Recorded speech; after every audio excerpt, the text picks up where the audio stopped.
Do you ever find yourself having one of those weeks where no matter what you do, everything just goes wrong?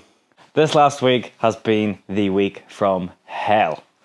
This week on 47 Motorsports, we're going to tell you what happened, what we did to fix it, and what still hasn't been fixed.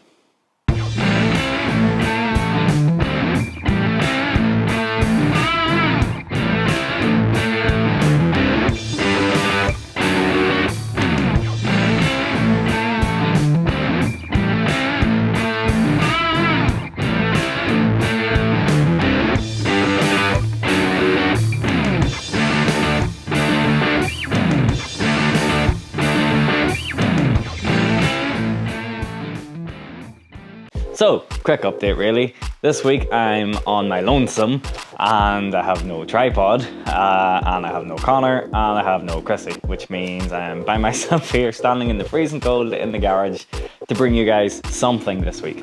Connor, last minute being Connor, is now in America, go figure, for work. So he's out there living the American dream, pretending he's in Miami Vice because he is in Miami. Kind of jealous a wee bit, I'll be honest, but hey ho. And I've had to kind of jerry rig a tripod here because, well, mine got stolen. Me and my girlfriend Jen went to Galway last week, or maybe it was the week before, not too sure, to basically have a mini break, but also live out one of our, well, my Gran Turismo dreams, which was pretty cool. I'll maybe do a video on that later on. There's something to fill you in on. But long story short, we took the Impreza on a long road trip from here in Armagh all the way to Galway, which is about a 3-4 hour drive. And unfortunately, whilst being parked overnight, this is the start of the bad luck. Whilst being parked overnight outside our Airbnb, somebody decided they liked the look of my car and tried to break into it. So that was fun. They tried to get in through the door handle and pried up the door handle, but it was locked and they couldn't get in. Thankfully, they didn't break a window or anything trying to get in. But once they got in through the boot, they realized they didn't really have anything of value apart from, believe it or not, a German army coat. A 1987 Cold War German army, ex-army jacket thing that I had. It was the only thing in the boot. And within that coat, it gets worse. Within that coat was my tripod. I had wrapped it up in it so it didn't fall around the car. And as well as that, in the pocket, I didn't realize the night before we left, I had been moving the yellow Golf, which you can maybe see. No, it's behind the Beetle. I was moving the yellow Golf and had the key in the pocket. So now I don't have a key for the yellow Golf. So yeah, that was the start of the bad luck. Then we came home and I decided, finally, I'm going to fix the ropey gearbox on Debbie, which should have been a nice, simple, straightforward job. However, it is not. I'll not get too nerdy here, but I'm going to explain the differences between a non-GTI gearbox and a GTI gearbox. To fill you in on why I actually needed a gearbox, the Speedo cable is a cable, obviously, that comes from your clocks. In an older car, it's mechanical. It comes from your clocks, runs through the bulkhead and comes down to the gearbox through a little hole. And on the end of the cable is a gear. And as the car drives, the gears in the gearbox spin, rubbing against the Speedo drive, and the speed that it turns is what reads on your Speedo. And that's how old style speedometer cables work. However, that little gear had fallen off the end of the cable and into my gearbox. And usually, because the gear is made of plastic, that's fine because your metal gears in the gearbox will crush it up, disintegrate it, maybe you'll have some particles in your fluid, but for the most part you'll be fine. However, in my instance, because just to add to the shitty luck, the gear managed to find its way around to the gear selection, and then I had no gears. So it felt like driving a Land Rover Defender or a scene from Fast and the Furious, because to get first gear, I had to put it into reverse, and then down into second, and then up to get first. Then you could get second, then third you had to hope for, and then if you got third, you could get fourth. But to get fifth, you had to ram it over, like literally attack the gear stick, ram it over and get fifth. And if you wanted to go down in the gears, just forget about it. Not gonna happen. You just had to pray you got a gear. Thankfully, a friend of mine, Ivan, big shout out to Ivan if you're watching, really appreciate it. He had a gearbox. Great, so we went and got this gearbox. Now, there's something, hello cat. There's something you need to know about this. And this is where it gets a little bit nerdy, sort of. So this is a turbo diesel, and it has a turbo diesel gearbox. And then there is the GTI. The GTI has a different gearbox. They are the same in that they are the same code, same style, they bolt up, everything is the same, but the difference, I thought was only the one difference, is the gear ratios, which means the GTI, the gears are shorter to make it a bit quicker. The diesel, because it's a diesel, has longer gears with longer legs. So I thought I can live with the shorter ratios, it just means that the Golf will be a wee bit quicker. But what I didn't know is that there's more than one difference. So I have a gearbox here, I'm going to talk you through. So this is our gearbox here. This is the original from Debbie. This is what's known as an 020 gearbox, and that is literally just Volkswagen's code for it. There's no real meaning, I don't think. Now, the way the gearbox works is... This is very heavy and dirty. I should have thought about that before I wore nice clothes. The gearbox turns, obviously, as you drive, and turns these cups. Now, what attaches to these cups are the drive shafts. The drive shafts come onto here, go to your wheels, turn the wheels. At the end of these drives is what's known as your inner CV joint. Now, this bolts up to these cups.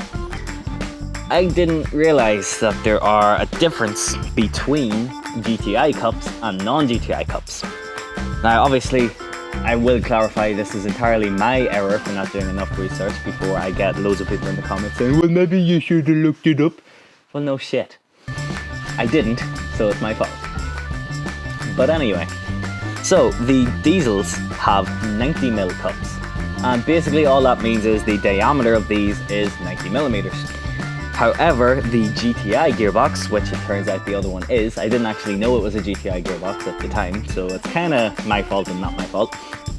The GTI has 100mm cups, which means the drive shafts won't, well, my original drive shafts won't bolt up, which means after trying to mount the engine into the car numerous times and it just wouldn't line up, I learned that obviously there's a difference in the length and the size. So that was the first big problem that we had to deal with.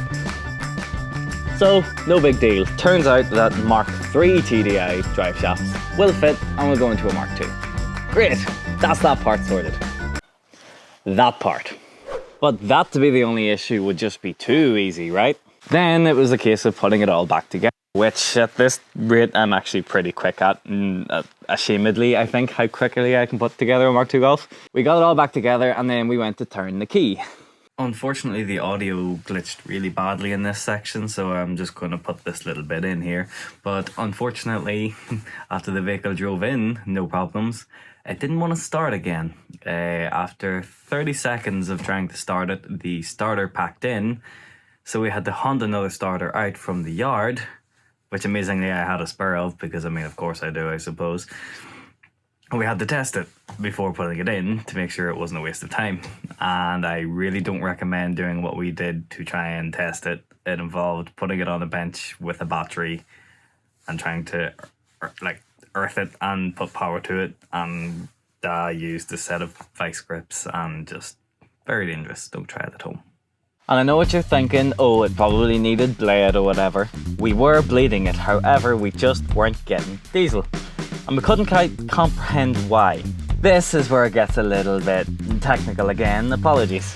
One of the things is the fact that this Mark II is now a TDI. So obviously there's a lot more Obviously there's a lot more wires in behind the dash than there would be normally, one of which is the immobilizer. The way that this works, the same with most modern cars, is that there's a chip in your key, and when you put your key into the ignition barrel reads the signal from the chip, sends it to the ECU, the brain, which then tells the immobilizer thingy on the diesel pump to allow the vehicle to get diesel.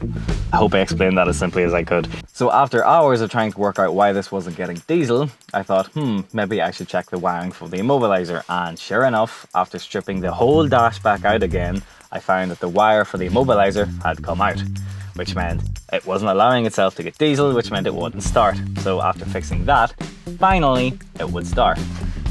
You would think that was the end of the train of bad luck, but oh no, no, no. So, with the car finally back running again after 2 days of trying to diagnose what the hell was going on, finally we were getting somewhere. I had all 5 gears working perfectly again and we were able to drive. Great, back on the road, let's go. So, first test drive, out we go, and the bad luck continues. Went to indicate left and the indicator stock broke off in my hand. I shit you not. Granted now, yes, it's 31-year-old plastic, but this type of thing just doesn't really happen. And after ages of bad luck, it just really didn't help. And then after that, it got even worse. The heater stopped working, which at winter time is not what you want. So then we got this really bad burning smell, I couldn't see, it was just a disaster. I was really starting to think, you know, this car has it out for me. After everything I've been trying to do to it, it still hits me. But thank God, the blower motor was just old, really, same as with the indicator stock. I was able to get an indicator stock in work, fit it that night, all good. The blower motor, however, though, still was a bit iffy. It took me until literally about 20 minutes ago to realise how to fix it. After footering about with it, getting it out and checking it and all, it just wasn't working properly. It wasn't getting up to speed and there was a really bad burning smell. So we haven't quite diagnosed what that is yet, but needless to say, it's not good. Thankfully, I have another one lying around and I fitted it and everything seems to be fine. But this week just really tested me. What you can take from this is that the bigger drive shaft from a Mark III, non-wide track, so a TDI, straight diesel, that sort of stuff, will fit in your Mark II. Everybody says they're too long and they're just not. They fit no problems, standard wishbones and all the rest, and it's grand, so don't worry. This thing has them fitted and is driving perfectly. So even though it was all a bit of a faff, you know, it's worked out in the end. I've got a nice new gearbox, well, not new, but I've got a gearbox. Nice new indicator stock, my heater now works. Unfortunately, I have lost the spotlight though, and I kind of like the single spot look. I might just put yellow tint on it. Some people hate it. You can tell me what you think in the comments, whether you like single spots or whether you want the 2 back, or maybe you want me to get rid of both of them. I don't know, but I don't really care because it's my car and it's not yours, so fuck yourself. That was a rant, sorry. But now that that's all out of the way, I want to take a bit of time to talk about, well, the upcoming weeks. So at time of recording, it is the 28th of November, which is coming into the later months of the year. And that means it's kind of difficult for us to start making more content because it's, you know, as soon as we get out of work, it's dark and we don't have a lit yard. It's bloody freezing cold and it just means it's a bit more awkward for us to make stuff. As you can see behind me here though, 2022 is going to be a hell of a year for us here at 427 Motorsports. We have 3 new projects here on the go that we'd love to show you guys what we're doing. One of which I think you're all very excited for because that van seems to be getting more attention than anything else on our channel, so that's pretty damn cool. But we also have all of our Mercs finally getting sorted on the welding. We just bought a welder and we're going to learn how to weld and we're going to show you guys, well hopefully if we're any good at it, we're going to show you guys what to do and how to do it. Personally, I think if you're into classic cars and that's what you want to do, to save yourself so much money, you really should learn how to weld, and it's something I've always wanted to try, so we're going to try and learn and show you guys if we're any good at it. But yeah, we have our Mercs off to get welded, we've got all this going on, so we just want to kind of thank you guys. I know it's early in the year, but you know, I'm here by myself, so I had to think of something. I know it's kind of still early in the year to be doing like a thanks for the year, but this year really has been amazing for us here at 427 Motorsports. It's been a very long year. We've got so much done, so much we haven't done, looking at you TDI in the garage. But you guys have been great the whole way through and we really appreciate all of your support as we get higher up in the numbers. We just want you to know that no matter how big of a channel we become, we're always going to respond to every comment or like every comment, and we read everything you guys say, and we really appreciate everything you have done for us as we've been doing this.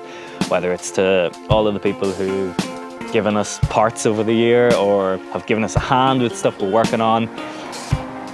Cars are really about the community, so thank you all for making this community great. I don't really know what we're going to do next week. It'll just be me again because Connor's away till mid-December, but I'm sure I'll think of something. So I'll see you next week, and thank you very much for watching this video, and good luck.